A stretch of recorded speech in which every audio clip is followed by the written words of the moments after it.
Hello dear student, एक बार फिर स्वागत है आपके अपने YouTube channel excellent study classes में। स्टूडेंट्स, आज हम पढ़ेंगे क्लास 12th हिंदी का 5 ऐसा महत्वपूर्ण जीवन परिचय जो आपके बोर्ड एग्जाम की दृष्टि से बहुत ही इंपॉर्टेंट है।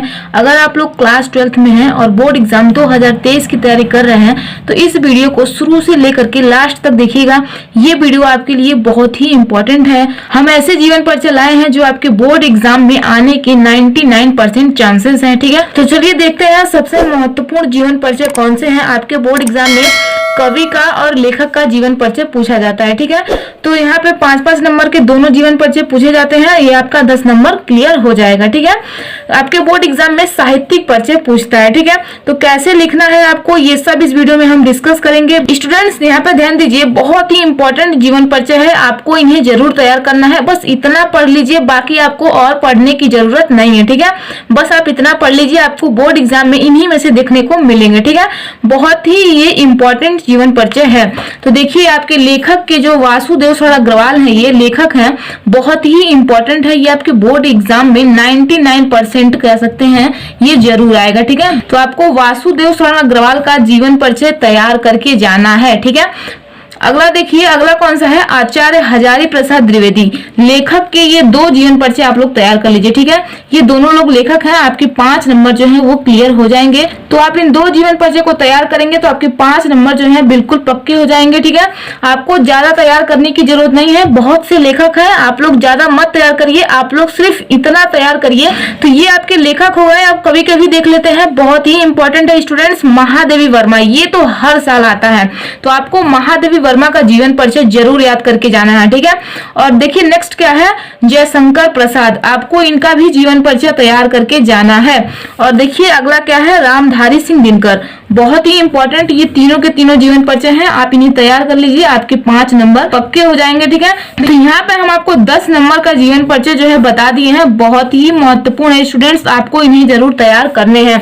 अब तैयार कहाँ से करेंगे, देखिए इन पर हम ऑलरेडी वीडियो बना दिए हैं कि आपको बोर्ड एग्जाम में कैसे जीवन परिचय को लिखना है। ठीक है, वासुदेव अग्रवाल का जीवन परिचय बहुत ही अच्छे से मैंने समझाया है, आपको कैसे लिखना है, कितना लिखना है। आपके बोर्ड एग्जाम में साहित्यिक परिचय पूछा जाता है, तो मैंने वहां पे बहुत ही आसान तरीके से आपको समझाया है कि आपको कैसे लिखा जाता है। ठीक है, और आचार्य हजारी प्रसाद द्विवेदी पे भी हमने ऑलरेडी वीडियो बना दिया है। ठीक है, अगर आप लोग नहीं देखे हैं तो आप लोग देख सकते हैं। इन सभी जीवन परिचय का लिंक हम वीडियो के डिस्क्रिप्शन में दे देंगे, या फिर आप चैनल पर भी सर्च कर सकते हैं Vasudev Agarwal excellent study classes, आपको वहां पे वीडियो मिल जाएंगी। ठीक है, तो इस तरीके से आप तैयार कर सकते हैं। हमने इन चारों पे ऑलरेडी वीडियो बना दिया है, वासुदेव अग्रवाल, आचार्य हजारी प्रसाद द्विवेदी, महादेवी वर्मा, जयशंकर प्रसाद। और इस वीडियो में हम रामधारी सिंह दिनकर का जीवन परिचय देखेंगे कि आपको किस प्रकार से रामधारी सिंह दिनकर का जीवन परिचय लिखना है। ठीक है, तो वीडियो को बिल्कुल भी स्किप मत कीजिएगा, बहुत ही आसान तरीके से हम आपको समझाने वाले हैं। तो चलिए रामधारी सिंह दिनकर का जीवन परिचय देखते हैं। डियर स्टूडेंट्स, रामधारी सिंह दिनकर का जीवन परिचय आपको कैसे लिखना है, क्योंकि ये आपके बोर्ड एग्जाम में जो है साहित्यिक परिचय पूछता है, तो बहुत बच्चे जो है कंफ्यूज हो जाते हैं कि जीवन परिचय लिखें कि साहित्यिक परिचय लिखें। ठीक है, तो सारे डाउट्स आपके क्लियर हो जाएंगे, वीडियो को एंड तक जरूर देखिएगा। देखिए, सबसे पहले आपको रामधारी सिंह दिनकर का नाम यानी कि हेडिंग डालना है, उसके बाद आपको जो सबसे फर्स्ट हेडिंग डालनी है वो है जीवन परिचय। साहित्यिक परिचय आपके बोर्ड एग्जाम में पूछता है, लेकिन सबसे पहले आपको उनके जीवन के बारे में लिखना होगा, उनका जन्म, उनका मृत्यु, ठीक है, उनके माता पिता का नाम, इतना आप जीवन परिचय में डालिए। उसके बाद आपको साहित्यिक परिचय हेडिंग डालनी है। ठीक है, तो देखिए जीवन परिचय में आपको क्या लिखना है, बहुत ही आसान शब्दों का और बहुत ही कम शब्दों का मैंने प्रयोग किया है। अगर आप ध्यान से समझेंगे तो आपको देखने से ही याद हो जाएगा। ठीक है, तो देखिए यहाँ पे क्या है, श्री रामधारी सिंह दिनकर का जन्म 30 सितंबर 1908 ईस्वी को बिहार के मुंगेर जिला के सिमरिया नामक ग्राम में हुआ था।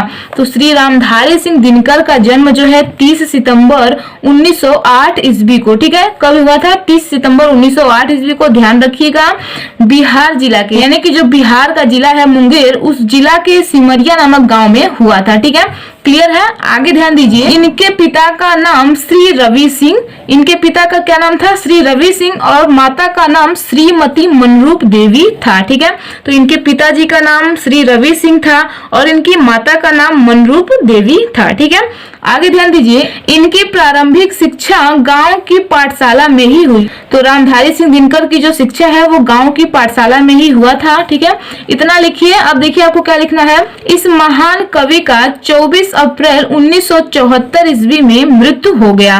तो इतना आप जीवन परिचय में डालिए, ज्यादा आपको नहीं लिखना है, ठीक है। सबसे पहले आप जीवन परिचय हेडिंग डालिए, उसके बाद आपको हेडिंग डालना है साहित्यिक परिचय। इसमें उनकी उपलब्धियों को लिखना होता है, ठीक है। तो देखिए इसमें आपको क्या लिखना है, यहाँ पे ध्यान दीजिए। श्री रामधारी सिंह दिनकर जी की सबसे प्रमुख विशेषता उनकी परिवर्तनकारी सोच रही है, ठीक है। तो श्री रामधारी सिंह दिनकर की जो सबसे प्रमुख विशेषता है वह उनकी परिवर्तनकारी सोच रही है, ठीक है। उनकी कविता का उद्भव छायावाद युग में हुआ, ठीक है। उनकी कविता का जो उद्भव है वो छायावाद युग में हुआ और वह प्रगतिवाद, प्रयोगवाद, नई कविता आदि के युगों से होकर गुजरी, ठीक है। आगे ध्यान दीजिए। इस दीर्घ काल में जो आरंभ से अंत तक उनके काव्य में रही वह है उनका राष्ट्रीय स्वर। तो इस दीर्घ काल में जो शुरू से लेकर के अंत तक रही है वह उनकी काव्य कौन सी है, वह है राष्ट्रीय स्वर, ठीक है। आगे ध्यान दीजिए। दिनकर जी राष्ट्रीय भावनाओं के ओजस्वी गायक रहे हैं। तो दिनकर जी हैं, जो रामधारी सिंह दिनकर जी हैं, वह राष्ट्रीय भावनाओं के ओजस्वी गायक रहे हैं। आगे ध्यान दीजिए।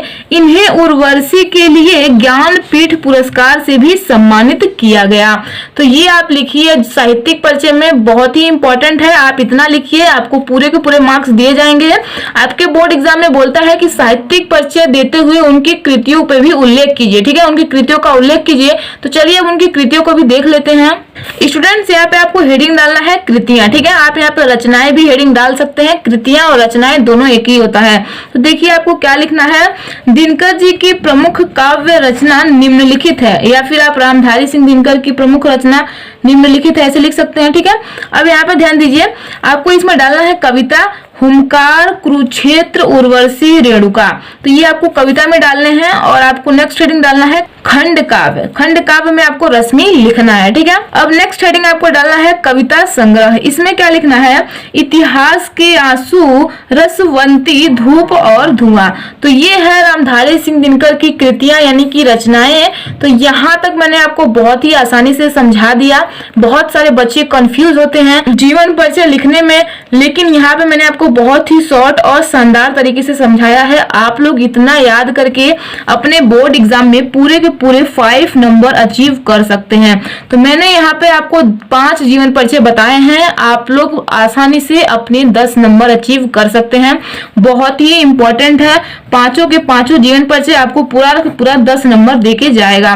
तो आपको इन 5 जीवन परिचय को जरूर तैयार करके जाना है। 16 फरवरी को आपका हिंदी का पेपर है, तो आपको इन 5 जीवन परिचय को अपने बोर्ड एग्जाम में जरूर तैयार करके जाने हैं। आपको इन्हीं में से देखने को मिलेंगे। तो कैसी लगा ये वीडियो नीचे कमेंट बॉक्स में कमेंट करके जरूर बताइएगा। और वीडियो पसंद आई हो तो वीडियो को लाइक कर दीजिए। एंड चैनल पर नए हैं या चैनल को अभी तक सब्सक्राइब नहीं किए हैं तो चैनल को सब्सक्राइब करके बेल आइकन को प्रेस कर दीजिए। तो करते रहिए अपनी तैयारी बेहतरीन तरीके से। अगर आपको किसी भी टॉपिक में डाउट है तो आप हमें नीचे कमेंट बॉक्स में कमेंट कर सकते हैं, ठीक है। तो करते रहिए अपनी तैयारी। हम मिलते हैं नेक्स्ट वीडियो में नेक्स्ट टॉपिक के साथ। आज के लिए इतना ही। जय हिंद, जय भारत।